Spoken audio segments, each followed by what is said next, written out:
Pagkatapos ng kasal ng aking bunsong kapatid na si Juan, nawala ang 780,000 piso sa aking bank account. Ngumiti si nanay. Hindi ka naman kuripot, di ba? Idinagdag naman ng aking hipag na si Sofia, mabilis mo naman yang mababawi, mas kailangan namin ito. Tahimik kong kinuha ang mga dokumento. Sige, hayaan na nating ang batas ang magdesisyon, hindi ang pamilya. Pagkatapos, dumating sa kanilang bahay ang mga taong hindi nila inaasahan. Kahapon pa ang araw ng kasal ni Juan. Kami ni Carlos, ang aking nobyo na abogado rin, ay naghahanda ng umuwi sa Maynila. Bago namin iwan ang hotel, nagpasya akong bayaran ito sa app. Binuksan ko ang account at natigilan ako. Carlos, ang boses ko ay nabasag. Anong nangyari? Agad siyang lumapit. Nawala ang 780,000 piso sa account ko, halos lahat.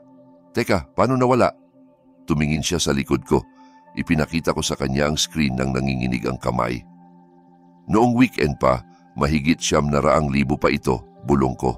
Ngayon, 150,000 na lang.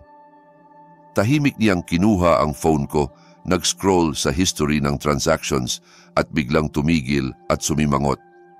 180,000 ang na-transfer sa credit card ni Sofia. 370,000 kay Pedro, 230,000 kay nanay. Lahat kahapon ng gabi. Sigurado ka bang hindi mo ginawa ito? Bahagya akong tumango. Wala akong masabi. May pumasok sa account mo, sabi niya ng mahina. Pinipigilan ng galit. Tumawag tayo sa bangko agad. Ito'y krimen. Kung hindi scam, hindi pinahintulutang access. Hindi pa kami nakalabas ng hotel nang tumunog ang phone. Si nanay iyon parang walang nangyari. Maria, salamat sa kahapon. Masaya si Juan. Nanay, sinubukan kong maging kalmado. Alam mo ba kung bakit nawala ang ilang 100,000 sa account ko kahapon? May pause, tapos ay masayang tawa. Huwag kang mag-alala, mas kaunti pa iyan kaysa inaasahan namin. Napalamig ako. Napansin ni Sofia na mas marami pa sa iniisip namin, kaya kami niya nagdesisyon na ayusin iyon. Hindi mo naman ginagamit ang perang iyan. Nanay, tawag dito ay pagnanakaw. Huwag kang maging matigas. Pamilya tayo, maayos ang buhay mo. Ikaw lang mag-isa, walang anak, may maayos na sweldo. Bakit hindi ka makakatulong? Hindi na nakatiis si Carlos at kinuha ang phone. Magandang araw. Si Carlos ito. Ang ginawa niyo ay krimen. Kinuha ang pera ng walang pahintulot. Hindi ito usapin ng pamilya, labag ito sa batas. Ay naku, abogado na naman. Huwag kang makialam sa usapan ng magkakamag-anak. Kinuha ko ulit ang phone. Nanay, paano kayo nakapasok sa account ko? Si Sofia, nakita niya ang password mo. Lagi mo naman yang pareho. At nawala ang linya. Lumabas kami ng hotel, tahimik na sumakay sa kotse. Hinawakan ni Carlos ang kamay ko. Puntahan natin sila, hindi ko hahayaang sa iba pa ito. Pagkalipas ng 30 minuto, nasa harap na kami ng bahay ng mga magulang. Itinaas ko ang kamay para tumawag sa intercom, pero pinigilan ako ni Carlos, kalmado lang. Tumango ako at pinindot ang button. Narinig ang boses ni Pedro at binuksan ni tatay ang pinto. Maria, akala ko umuwi na kayo. Hindi ako sumagot. Diretso akong pumasok sa sala. Nandoon sina Sofia, Pedro at nanay sa mesa. May ngisi pa si Pedro at naintindihan kong siya ang tumatawa habang paakyat kami. Bigla silang tumahimik nang makita ako. Paano kayo nakapasok sa account ko? Tanong ko, nanginginig ang boses. Nagkibit balikat si Sofia. Sa hotel habang naliligo ka, madaling hulaan ang password mo, pareho lagi. Hindi ako makapaniwala, hindi man lang tinago. At bakit? Bakit ka nagulat? Sabi ni Pedro, nakahiga sa upuan. Kailangan namin ng pera. Ikaw mag-isa, masagana ang buhay mo, kami may anak, gastos, utang sa bahay. Parang normal lang sa kanya, walang pag-aalinlangan. Sa loob ko, kumulo ang dugo. Huwag niyong bigyan ng dahilan ang pagnanakaw, sabi ko halos hindi na mapigilan. Maria, huwag mong palakihin, sabi ni nanay na parang pinapatahan ng bata. Pamilya tayo. Pwede nating ayusin ng walang gulo. Si tatay naman ay hindi lumingon mula sa TV. Hinaan mo ang boses, sabi niya. Lumapit si Carlos. Taon-taon na tinutulungan ni Maria kayo. Sa birthday ni Miguel, binigyan niya kayo ng smartphone na hindi niyo kayang bilhin. Kay Isabel, game console. Ngayon, Pwede na ba kayong magnakaw sa account niya? Nagtaas ng kilay si Sofia. Sino pa ba? Kung hindi siya, madali ang buhay niya. Kami may 2 anak, lahat ng gastos sa amin. Kaunti lang iyan kumpara sa meron ka, idinagdag ni Pedro na may ngiti. Nagsimulang mag-flashback sa isip ko. Ang wishlist ni Sofia para sa birthday ni Miguel. Kahit ang pinakamurang ay 20,000 piso.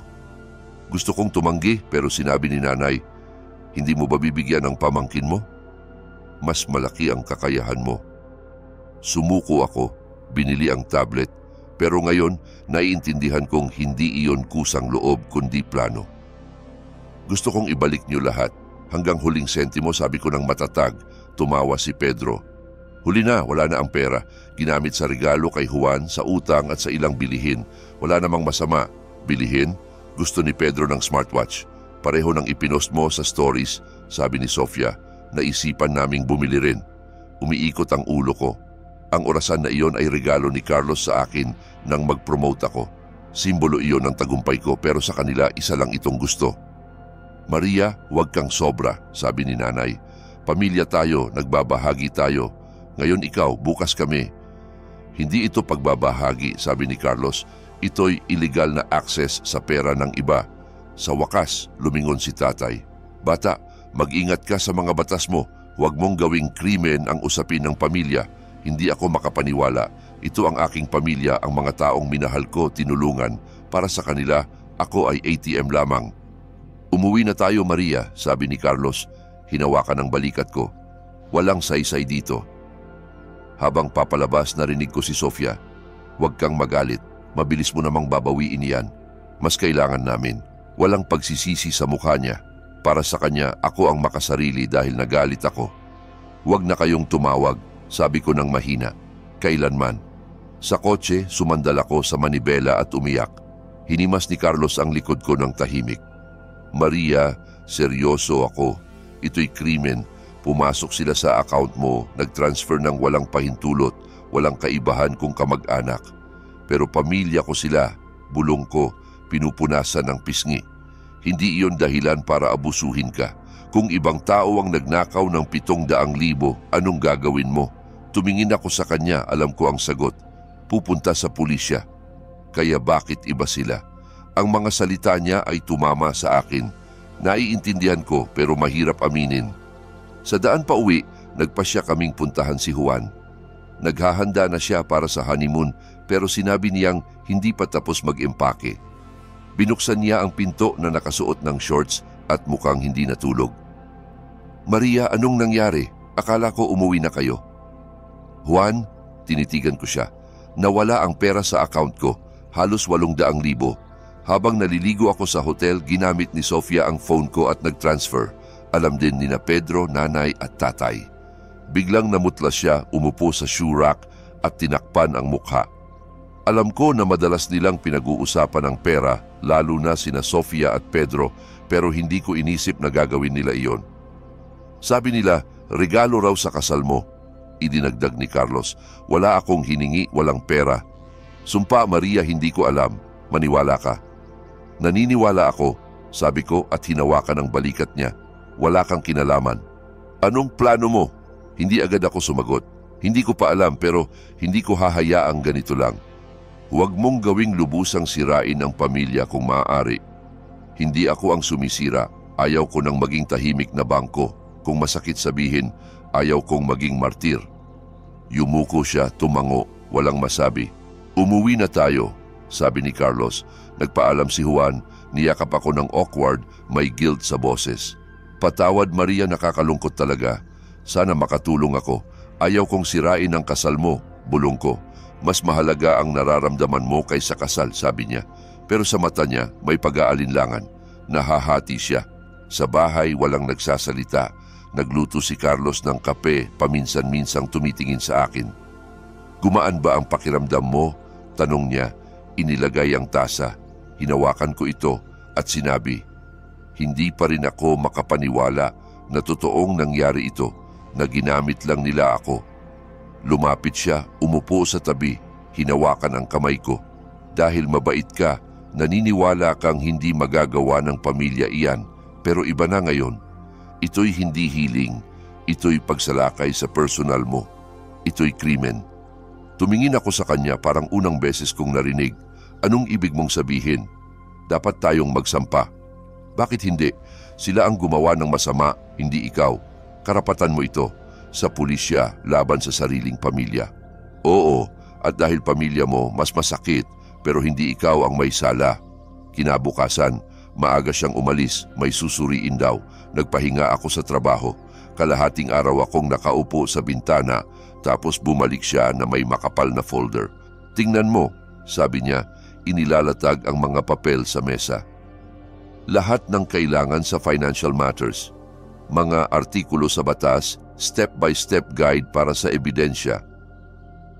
Nag-usap ako sa kaibigan sa firm. Espesyalista siya sa ganitong kaso. Tinitigan ko ang mga iyon, hindi alam kung paano magre-react, napakaraming papel. Maria, sabi niya ng kalmado, hindi ka mag-isa, kasama mo ako. Kung magdesisyon kang umaksyon, gagawin nating tama. Sabi niya, madalas ang kamag-anak ang nag-aabuso sa tiwala, lalo na kung walang anak at stable ang kita. Sa mga susunod na araw, lumubog ako sa mga numero at record. Naghanap ako ng transactions sa huling 3 taon, nag-compile ng tables, sums, at screenshots.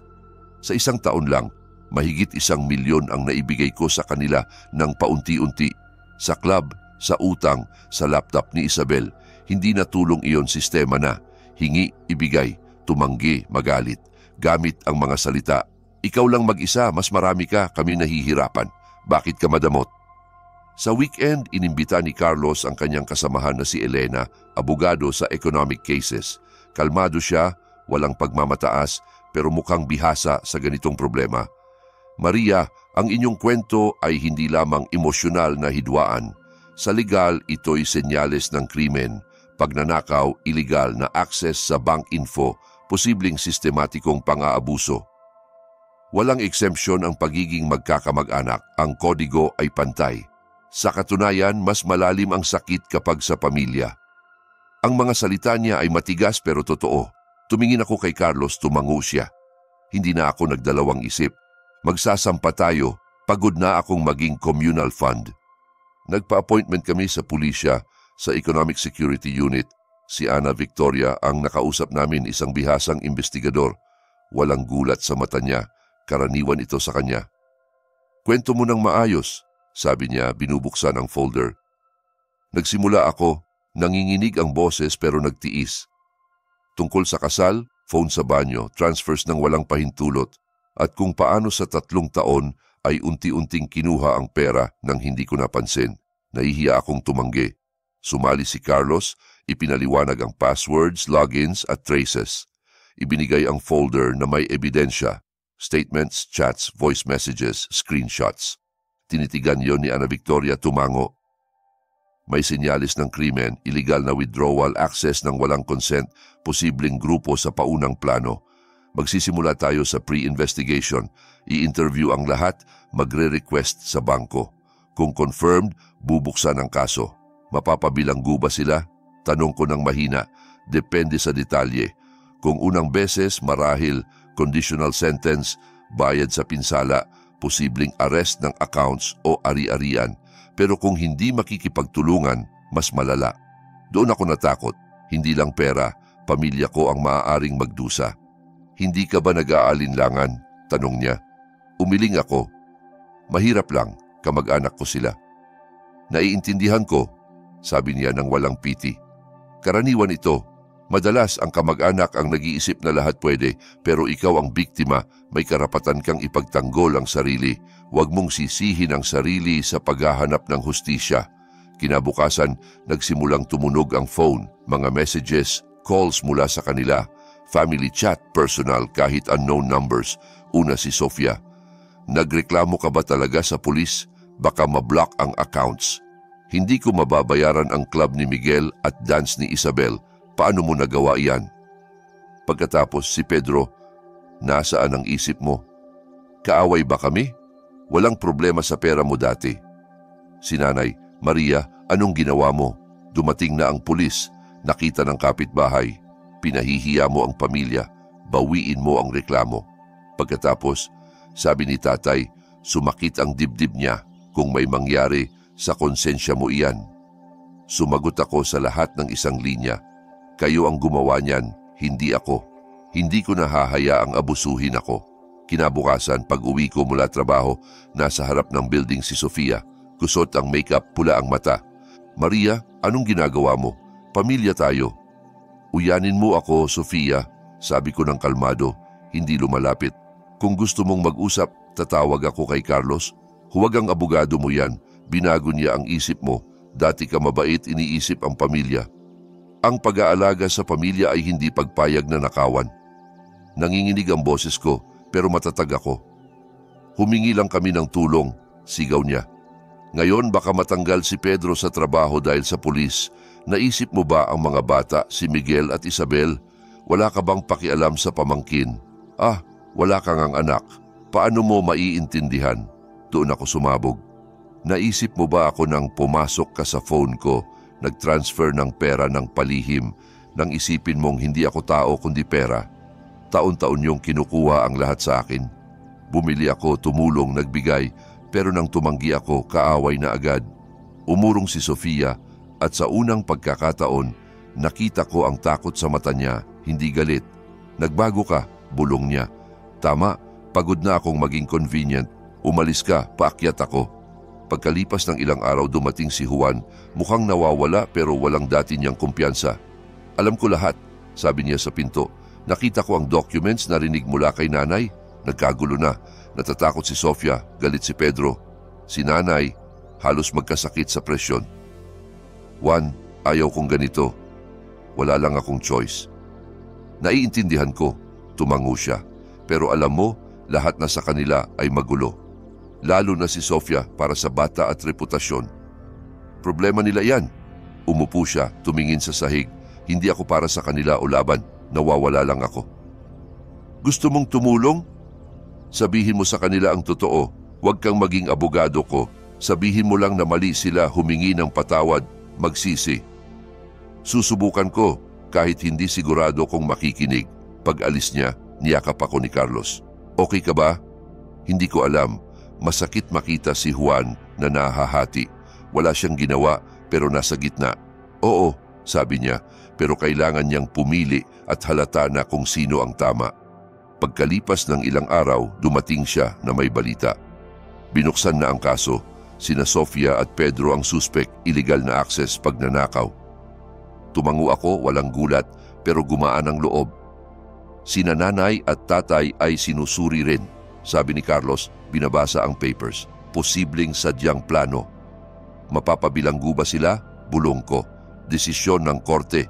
Kung unang beses, marahil civil liability, ibalik ang pera, compensation, restrictions, pero hindi siguro kulungan. Gabing yon, tumawag si tatay. Unang beses mula sa simula. Maria, bakit mo ginagawa ito? May search sa amin. Kinuha ang laptop ko, lahat ng papeles. Tatay, alam mo ba na ako ang biktima? Kinuha niyo ang pera ko nang walang tanong. May post tapos sabi niya nang may hinanakit.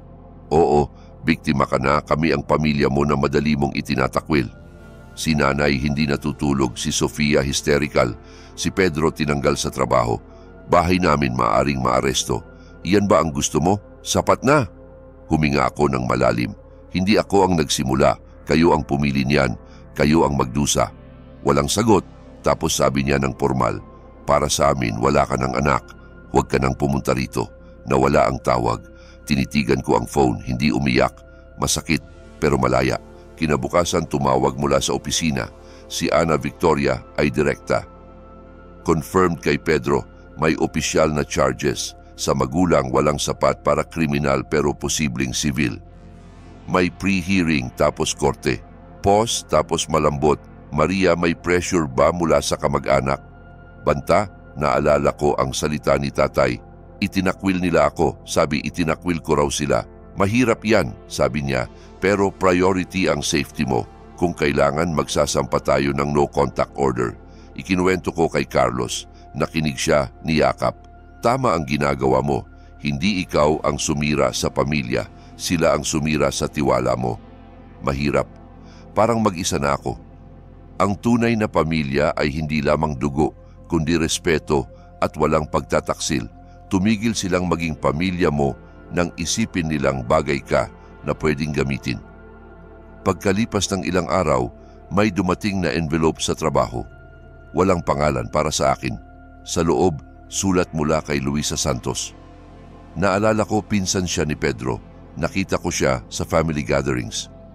Maria, baka hindi mo ako matandaan pero pinsan ako ni Pedro. Nakita tayo sa mga okasyon, narinig ko ang ginawa mo at gusto kong magpasalamat. Hindi mo alam kung gaano ito kahalaga. May parehong karanasan ako. Lagi akong hinihinga ng pamilya ko. Utang, konti lang babayaran. Kapag tumanggi, sisimulan ang paninisi at blackmail. Sabi nila, walang puso ako. Naniniwala ako hanggang makita ko ang ginawa mo. Nagbigay ito sa akin ng lakas na sabihin na hindi. Salamat sa tapang mo. Hinawakan ko ang sulat, parang buhay ito. Sa unang beses naintindihan kong hindi ako mag-isa. Tama ang ginawa ko. Hindi galit, hindi paghihiganti, kundi pagliligtas sa sarili. Sa parehong weekend, sinabi ni Carlos, gusto kong ilabas ka sa gulo na ito. Tara, lumayo kami sa lungsod. Dinala niya ako sa lawa, may wooden pier na may kumot. May maliit na mesa, kandila, tsaa sa thermos. Palubog na ang araw, ginintuan ang paligid. Ang ganda, bulong ko, tinitigan ng tubig. Hinawakan niya ang kamay ko, dinala sa pier. Doon ko naintindihan na nagsisimula akong huminga ng malaya. Ano ito lahat? Tanong ko, tinitigan ang mesa sa pier sa ilalim ng lanterns. Gusto kong maging espesyal ang araw na ito, sabi niya nang may ngiti. Nag-dinner kami ng dalawa sa harap ng sunset sa ilalim ng kandila at hampas ng tubig. Tahimik, malayo ang ingay ng lungsod. Nang lumabas ang bituin, tumayo si Carlos at lumuhod. Maria, sabi niya nang seryoso, kinuha ang maliit na box. Nakita ko sa iyo nitong mga linggo ang taong hindi natatakot ipagtanggol ang sarili kahit laban sa pamilya. Binuksan niya at may simpleng singsing na may bato. Walang yabang pero mainit. Nagtagumpay ka. Hindi lahat makakagawa niyan. Pakasalan mo ako. Simulan natin ang bagong buhay ng malinis. Pamilya ay respeto, hindi paninisi. Umiyak ako pero hindi sa sakit kundi relief. Oo, bulong ko. Payag ako. Nawala ang dating pamilya pero may bagong pagkakataon. Walang guilt, pressure, utang. Kasama ang mga nagre-respeto. Samantala, natapos ang investigasyon. May date na ang hearing. Ilang araw bago iyon, may message mula kay Juan. Maria, pwede ba tayong mag-usap? Dumating siya sa bahay. Mahirap para sa kanya. Nag-isip ako ng husto. Sabi niya, tama ka. Mali ang ginawa nila, hindi aksidente, kundi pagtataksil. Ngayon, magbibigay ako ng testimony para sa iyo. Tahimik ako, hindi inaasahan. Alam ko na may plano sina Sofia at Pedro. Narinig ko silang nag-uusap tungkol sa pag-transfer sa ilalim ng kasal. Pero natakot ako. Natakot na baka magkagulo. Nakakahiya ang duwag ko. Hinawakan ko ang balikat niya. Juan, wala kang sala. Nasa gitna ka. Hindi, bahagi ako dahil tumahimik ako. Pero ayaw ko ng ganito. Kahit itakwil ako ng magulang, mas mahalaga ang tama. Sa pre-hearing, dumating sina Sofia at Pedro na may abogado. Mukhang biktima sila. Walang sorry, walang tingin sa akin. Galit lang. Nakinig ang hukom sa testimony, tinitigan ang materials at nag-set ng main trial. Pansamantalang order, bawal lumapit sa amin ni Carlos. Habang lumalabas, nagkatinginan kami ni Sofia. Wala na ang dati niyang pang-aasar. May iba na. Realization na seryoso na ito. Hinawakan ni Carlos ang balikat ko. Okay na lahat. Ngayon, oo. Gabing iyon, nag-dinner kami sa parents ni Carlos sa restaurant. Alam nila ang problema ko, pero hindi nangingialam, sinusuportahan lang. Bahagi ka na ng aming pamilya, sabi ng nanay niya na si Carmen Reyes habang tinatapos ang dessert. Sa tunay na pamilya, iniingatan ng isa't isa. Sumikip ang dibdib ko, umiyak ulit. Hindi sa sakit, kundi dahil sa wakas may nagsabi, kailangan ka namin dahil ikaw iyan. Sa labas, naghihintay si Juan. Bakit ka rito? Tanong ko. Nagkibit siya. Sinabi ni Carlos kung saan kayo. Gusto kong batiin ka. Deserve mo ito. Tumingin ako kay Carlos. Ngumiti siya. Siya ang tunay mong pamilya, bulong niya. Anong plano mo? Tanong ko kay Juan. Magti-transfer ako sa trabaho sa Maynila. Gusto kong malapit. Simulan ulit. Tumango ako. Hindi ako mag-isa. Sa trial, inamin ni na Sofia at Pedro ang sala. Hindi dahil nagsisi, kundi sabi ng abogado na mas magaan, pinressure ng abogado ang PT, utang sa bahay, anak, nerbiyos, mahirap na buhay, walang pera. Sa mata sa sahig at malungkot na tono. Nakinig ang hukom, tumango, huminga at sinabi, conditional sentence ng 3 taon, ibalik ang ninakaw, compensation ng 200,000 piso para sa moral damage, no contact sa biktima ng 5 taon, kung ulitin, magbabago ang parusa. Sa totoo, walang pakiramdam ng panalo tulad sa pelikula, pakiramdam na naayos na. Gabing iyon, sa local news, may story tungkol sa family scandal na may pagnanakaw. Walang pangalan, pero may moral. Maikli, tungkol sa kung paano mas mapanganib ang kamag-anak kaysa scammers online. Sumabog ang social media, mga babae, lalaki, kahit accountants mula sa probinsya. Salamat sa tapang, ibinahagi ang sariling kwento. Ganyan din ako, ngayon alam kong hindi ko kailangang tiisin. Binabasa iyon ni Carlos ng may squint, sabi ng may ngiti. Ikaw na ang opisyal na tagapagtanggol sa family theft. Pwede nang lagyan ng sign sa pinto, proteksyon mula sa kamag-anak, mahal pero patas. Pagkalipas ng 2 buwan, walang nagmamadali sa bayad, pero naaresto ang account ni Sofia. Kinuha ang kotse sa impound at si Pedro ay tinanggal sa trabaho dahil sa kawalan ng tiwala. Walang balik, nahirapan sa mortgage, halos ibenta ang bahay. Sina nanay at tatay ay naramdaman ang banking system na hindi family meeting. Nang dumating ang unang notice mula sa bailiff, naalala nila na hindi pala ganon. Sa loob ko, may kibot, pero 3 segundo lang. Naalala ko, hindi ako naghihigante. Iniligtas ko ang sarili. Sila ang pumili ng landas. Hindi ko na sila naaawa. Naawa ako sa dating ako na nagtitiis, lumulunok, nagtitransfer at iniisip na yan ang maging mabuting anak. Ano ang inyong opinyon sa kwentong ito, mga mahal na tagapakinig? Ibahagi ang inyong saloobin sa comments. Mahalaga sa amin ang inyong opinyon.